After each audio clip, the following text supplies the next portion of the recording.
비트코인이 중국발 봉쇄 완화로 인해 큰 상승을 보여주고 있고 시장에 이렇게 자금이 더 돌기 시작한다면 저항선을 지속적으로 두드려주는 모습 속에서 코인이 향후 큰 상승을 할 가능성을 예측해 볼 수 있는 것입니다.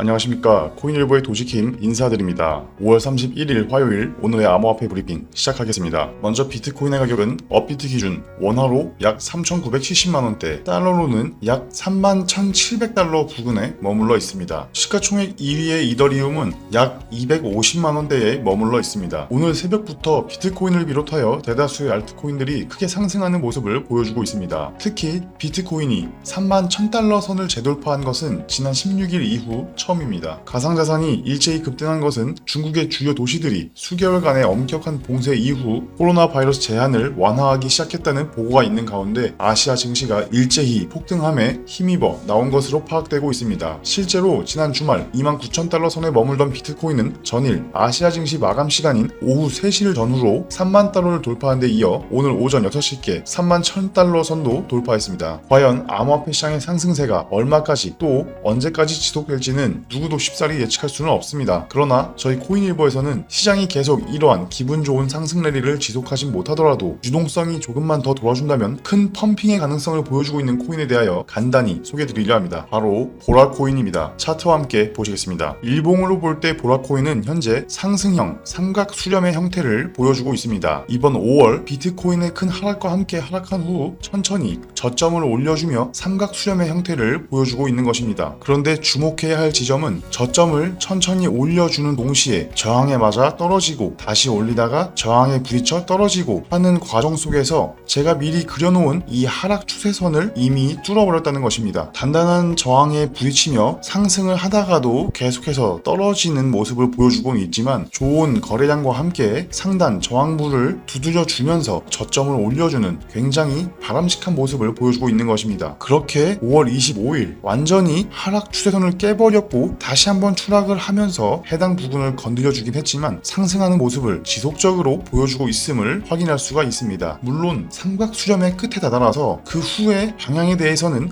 누구도 정답을 알 수는 없습니다. 하지만 현재 비트코인이 중국발 봉쇄 완화로 인해 큰 상승을 보여주고 있고 시장에 이렇게 자금이 더 돌기 시작한다면 현재도 충분히 괜찮은 거래량을 보여주고 있는 보라코인이 차트의 형태도 저점을 꾸준히 올려주며 저항선을 지속적으로 두드려주는 모습 속에서 보라코인이 향후 큰 상승을 할 가능성을 충분히 예측해 볼 수 있는 것입니다. 하지만 아시다시피 시장 상황은 하루아침에도 손바닥 뒤집듯이 언제든 뒤바뀔 수 있습니다. 또 바뀌지 않는다 하더라도 자산을 어떻게 분할하여 투자할 것이며 매수 및 매도 타점은 어디로 잡아 어떤 방법으로 언제 매도해야 할지 막막하실 겁니다. 결코 시장은 개미에게 쉽게 돈을 주지 않습니다. 그렇기에 항시 시장을 모니터링하며 가진 변수에 알맞게 대응해야 안전한 투자를 이어갈 수가 있는 것입니다. 시장을 멀리 보고 다양한 리스크를 고려하여 안전한 투자를 이어가는 저희 코인일보를 통해 현명한 투자를 이어가고 싶은 분들께서는 영상 하단 더보기의 링크로 연락을 주시기 바랍니다. 또 카카오톡 오픈 채팅을 통해 연락을 주실 수도 있습니다만 최근 들어 저희 코인일보를 사칭하는 업체들이 무분별하게 생겨나고 있습니다. 그렇기에